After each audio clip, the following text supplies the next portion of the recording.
Estamos iniciando mais um programa Semeando Saúde. E o tema hoje, muito importante, infertilidade.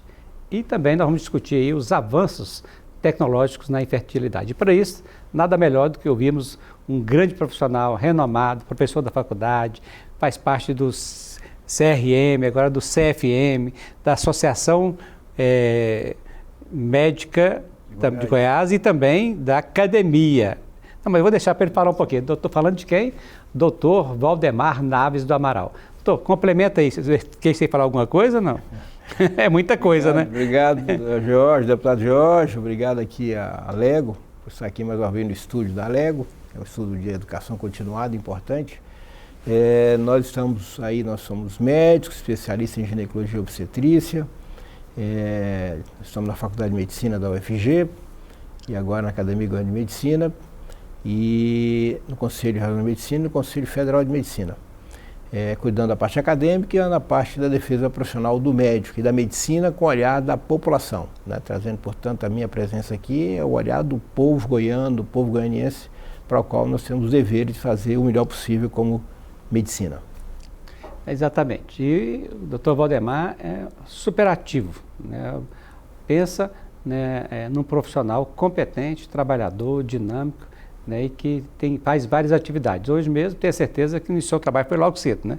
4 horas. 4 horas já fazendo cirurgias, operando, né? E hoje vamos falar de um tema que eu acho assim muito importante, porque a angústia, né, de um casal que deseja ter filho, muitas das vezes não consegue, ou muitas das vezes fez um procedimento para poder, né, uma laqueadura, né, fez aí uma vasectomia e quer ter filho também, né, e tem outras com relações à infertilidade. Qual é a causa mais frequente de infertilidade, doutor Valdemar? Então, a infertilidade é a dificuldade do casal de ter os seus filhos, né? O índice de gravidez do ser humano é um dos menores do reino animal.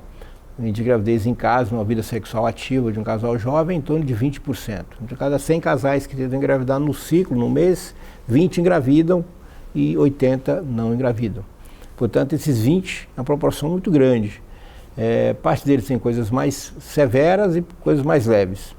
Do fator mais frequente, a natureza é sábia, a natureza é também democrática. Metade dos problemas são masculinos, metade são femininos. Então, 50% masculino do homem, 50% da mulher. Por isso o casal é que está infértil, nunca só a mulher, que era um olhar tradicional de que a mulher era um problema. Na verdade, o casal está com um problema e precisa de assistência.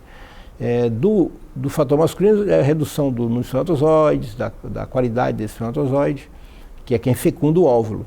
E do lado feminino, o fator mais importante é o ovário que não ovula, o ovário da anovulia, também conhecido como ovários policísticos. São as causas mais importantes aí que levam o casal a ter dificuldade de ter seus filhos.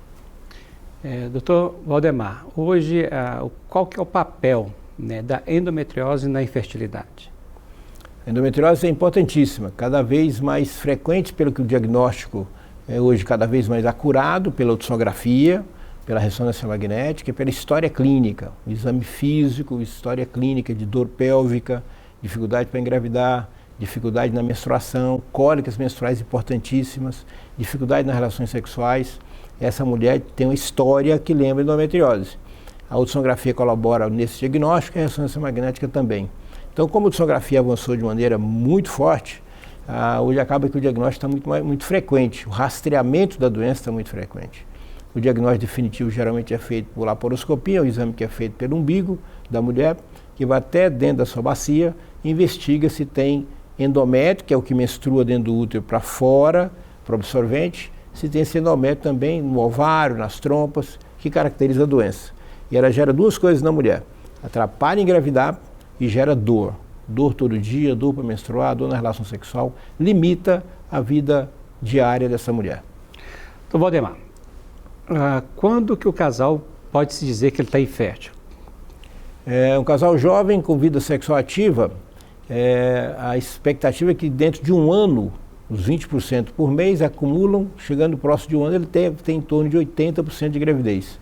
Então a regra é que qualquer casal jovem com vida sexual ativa deve o profissional de saúde, o médico que atende esse casal, esperar pelo menos um ano de vida sexual ativa para poder definir que existe aí uma infertilidade.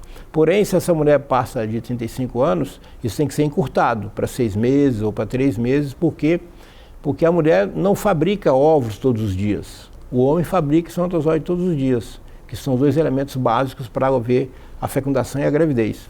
Então, como ela tem uma data, ela nasce com X óvulos, ela vai gastando esses óvulos até a menopausa, quando acaba os seus óvulos, 35 anos para frente, existe uma queda importante nessa reserva de óvulos, né? O que são guardados estão sendo muito utilizados.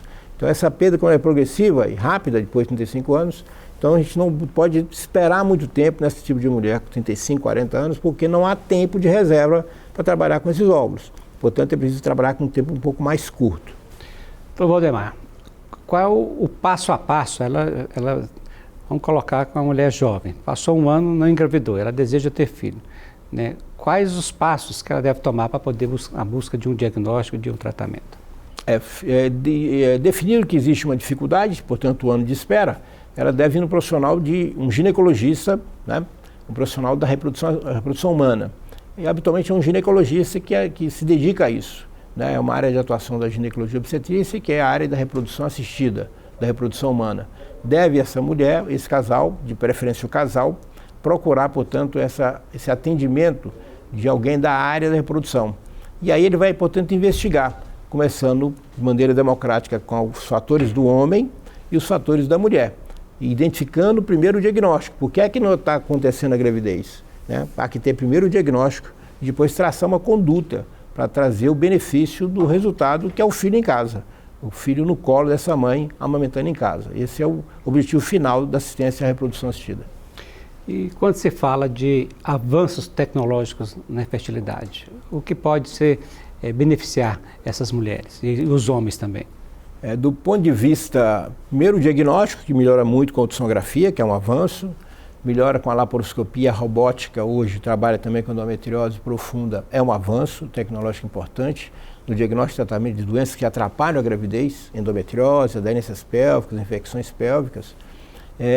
E na assistência do casal que vai à reprodução assistida, que é aquela que é feita em laboratório, no passado chamado bebê de proveta, avançou muito nos últimos 10, 20 anos. O laboratório avança muito no manuseio dos gametas femininos, óvulos, no manuseio do gameta masculino, espermatozoides, e no manuseio dos gametas, no bom sentido, no sentido de trazer resultado. Índices de gravidez cada vez mais crescentes, de resultados, portanto, para casa, e qualidade do embrião e do ser humano que vem desse laboratório o melhor possível, trabalhando preferencialmente com o sêmen daquele marido e os ovos daquela esposa, para que tenha, portanto, o filho daquele casal. E, eventualmente, pode fazer, portanto, condutas que sejam de correções quando existe algum fator mais dramático aí. Então, o laboratório avançou muito nesse manuseio e avançou muito também no estudo desses embriões, na qualidade já formado o embrião na placa, no laboratório, né, fora do corpo da mulher, que é o tradicional, o original. Ali, portanto, pode-se avaliar a morfologia daquele espermatozoide, daquele óvulo, daquele embrião, que já é o bebê, em laboratório. Ele, portanto, é manuseado durante alguns dias e avalia-se, portanto, essa qualidade na sua morfologia, na sua forma. E mais que isso, é possível fazer o estudo genético, porque 1/3 das doenças humanas e das mortes humanas são genéticas. Então, é preciso, em alguns casos, fazer a identificação genética desses embriões. E o laboratório permite isso. Você pode abrir o embrião, que é um aglomerado de células, na fase de blastocisto, por exemplo, tem lá 32 células. Você abre a capa do embrião, tira com laser ou com algum ácido, tira uma célula do embrião, que é um blastômero, isso vai então para o laboratório. O laboratório consegue identificar alterações cromossômicas e alterações gênicas daquele embrião, de forma que você consegue fazer uma seleção trazendo o melhor embrião, né? Especialmente de casais que têm alguma dificuldade nessa linha, algum risco genético familiar, algumas perdas gestacionais, alguns abortamentos prévios. Então esse modelo traz essa conotação de dar àquele casal o embrião de melhor seleção morfológica do microscópio e melhor seleção genética de cromossomas, 46 cromossomos nós temos, e melhor seleção dos genes, 40 mil genes. Então nessa linha trabalha com genoma, com exoma, que são elementos da genética humana, que avançou de maneira extraordinária, trazendo benefício, então, populacional para essa mulher e para esse casal sem filhos. E quando se fala em estudo genético, né, como que está hoje a Universidade Federal de Goiás e Goiás com relação à possibilidade de fazer esses exames? Na Faculdade de Medicina da Universidade Federal de Goiás, nos últimos 10 anos, nós temos lá um laboratório que atende gestantes com fetos mal formados, fetos com problemas anatômicos, né? Mais graves e menos graves. Esse laboratório existe há 35 anos, que nós coordenamos lá.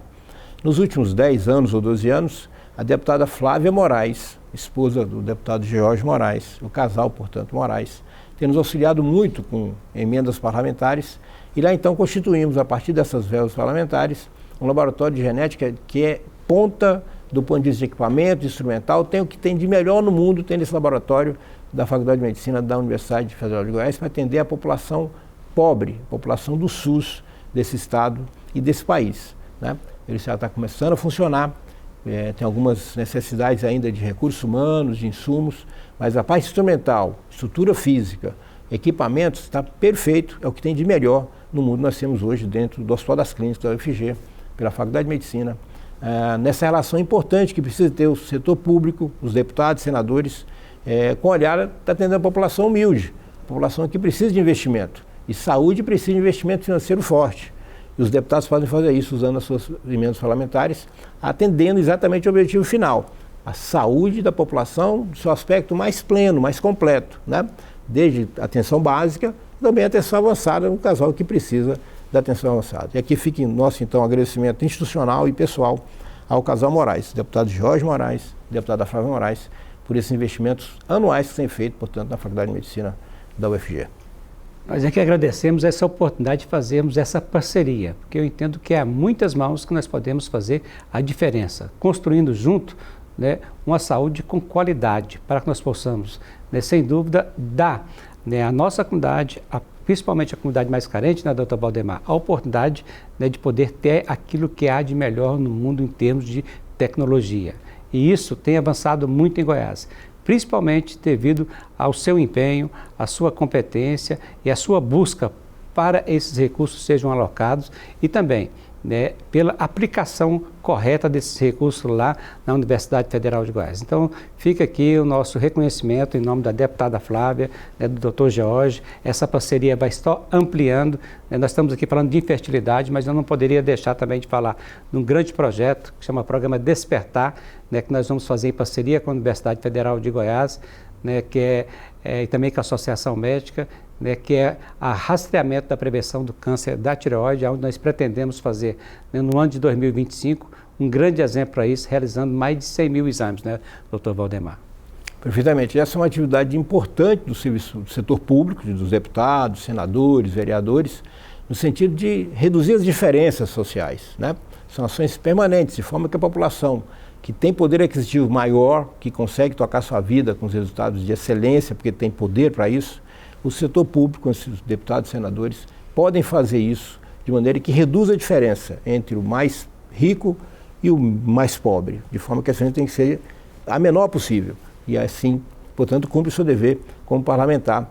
E isso nós estamos na universidade no sentido de fazer isso acontecer de maneira exatamente junto à população a quem nós atendemos diariamente. Mas vamos lá, infertilidade. Dr. Valdemar, a mulher, né, que tem o desejo, que já está com 2, 3, 4 anos, ela não tem condição de fazer tratamento. Qual que é o caminho, né, que ela deve fazer para poder ter acesso, né, a um tratamento de qualidade aí no sistema público? Então, como eu disse, ela deve acessar um ginecologista, especialmente aquele que trabalha com essa área. No setor privado tem isso, em Goiânia e Goiás tem isso de maneira frequente. No setor público, nós temos no Hospital das Clínicas, na Faculdade de Medicina da Universidade Federal de Goiás, um laboratório de reprodução assistida, que é o LabRep, né, que existe, portanto, aqui aconteceu a primeira fertilização in vitro do serviço público do Centro-Oeste brasileiro, há 25 anos atrás. Portanto, tem uma história muito forte. A ciência, também com o investimento parlamentar que constituímos lá, a compra, investimento, isso há quase 30 anos atrás, de equipamento instrumental e estrutura física para desenvolver a fertilização in vitro para o serviço público, para o casal que tem dificuldades financeiras, para o casal do SUS. Então existe hoje essa atividade dentro do Hospital das Clínicas da UFG, o LabRep, que é o Laboratório de Reprodução Humana, que recebe de forma terceirizada esses casais que devem acessar primeiro o sistema, né, na próxima sua casa, e ali identificado que existe um fator de esterilidade, ele deve ser encaminhado de maneira terceirizada para o Hospital das Clínicas. Lá tem um serviço para esse fim, que também permeia a possibilidade de fazer inseminação artificial, fertilização in vitro, bebê de proveta, e dá para esse casal sem filhos do SUS a chance de serem pais e mães. Valdemar, olha a importância de que é a gente ter, sem dúvida, um serviço, que é a universidade onde forma profissionais competentes, que é a Universidade Federal de Goiás, interagindo com a comunidade, resolvendo o problema da nossa comunidade e com qualidade. Doutor Valdemar, quais seriam as suas orientações finais, suas considerações finais sobre esse tema tão importante que é a infertilidade? O casal sem filhos é uma fatia importante da população. 20% é muita gente que precisa de assistência. Portanto, se há alguma dificuldade, a orientação é não perca tempo. Especialmente essa frase é para a mulher, porque a mulher tem um tempo, o seu ovário tem um tempo de funcionamento, né? A mulher, segundo o criador, deve procriar entre 15 anos e 35 anos de idade. Aí as coisas são muito melhores, né? Engravida mais frequentemente, mais facilmente, e os complicadores são menores. Menos que 15 anos temos mais complicadores, mais que 35 anos existe uma perda dos seus óvulos. Perda, portanto, da reserva dos seus óvulos. Eles vão acabar.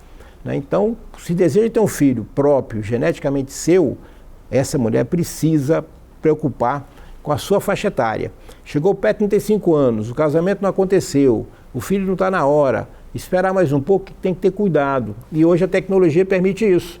Chegou nessa data, não está na hora do filho por alguma razão, você pode congelar os seus óvulos. Entre 30 e 35 anos de idade, chama criopreservação, preservação da fertilidade. Ela vai a um desses serviços privados ou públicos, e aí, portanto, eu desejo, porque não está na hora da minha reprodução, quero congelar os meus óvulos por mais 5 anos ou 10 anos, quando ela quiser. E ela, portanto, congela e fica guardado naquela idade que ela congelou. Congelou aos 30, lá, 10, 15 óvulos, ficam guardados. No momento que acontecer, portanto, a relação do desejo da gravidez para ser efetivado, ela já não tendo mais ovos, por exemplo, ela pode fazer uso desses ovos guardados. Tanto ovos guardados quanto embriões guardados. O casal que deseja faz o caminho que assim for a orientação. Portanto, a preservação da fertilidade é uma prática hoje que a ciência permite, tanto por uma questão social, como essa da espera, como por uma questão ligada ao câncer. Paciente portador de qualquer câncer corporal, que vai tomar quimioterapia ou radioterapia, existe a chance do quimioterápico, radioterápico, destruir os seus óvulos. E os homens também, destruir os espermatozoides dos homens portadores de câncer, né? Câncer em homem jovem, não é jovem. Então, esse pessoal que tem câncer, que não tem filhos e há um desejo futuro do filho, é preciso também fazer a preservação da reprodução. Isso preserva congelando os ovos das mulheres e congelando o sêmen dos homens, para que eles possam fazer uso disso após o tratamento do câncer. Hoje a taxa de cura do câncer em Goiás, no Brasil, é alta, e ele volta à vida comum e tendo, portanto, seu gameta guardado para fazer o bom uso disso. Portanto, se há desejo de ser pai e mãe, é preciso proteger esse desejo. E se pratica assim, usando a tecnologia e a ciência médica para esse fim. Muito obrigado, professor Valdemar Naves do Amaral, competente. As suas palavras foram sábias e por aqui nós encerramos mais um programa Semeando Saúde. Até a próxima. Muito obrigado a todos.